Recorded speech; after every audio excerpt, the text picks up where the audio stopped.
ہم کریں گے ہر مظلوم کی حمایت۔ السلام علیکم ناظرین، میں ہوں حورین فاطمہ اور آپ دیکھ رہے ہیں حمایتی نیوز HD چینل۔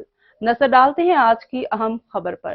دنیا بھر میں اسرائیلی مظالم کے خلاف احتجاج کا سلسلہ جاری ہے۔ فرانس میں غزہ کی حمایت میں مظاہرہ کیا گیا، جہاں دارالحکومت پیرس کی سڑکوں پر نکلے سینکڑوں مظاہرین نے نسل پرستی بند کرو، اسلاموفوبیا روکو، غزہ میں قتل عام بند کرو کے بینر اٹھا رکھے تھے، جبکہ اسپین میں بھی ہزاروں افراد نے فلسطینیوں سے اظہار یکجہتی کیا۔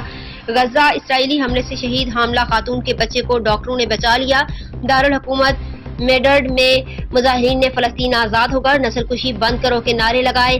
مظاہرین نے اسرائیل کا بائیکاٹ کرنے اور فلسطین میں نسل کشی روکنے کا مطالبہ کیا۔ خیال رہے کہ 7 اکتوبر سے جاری اسرائیلی بربریت میں اب تک 34,000 سے زائد فلسطینی شہید اور 80,000 سے زائد زخمی ہو چکے ہیں۔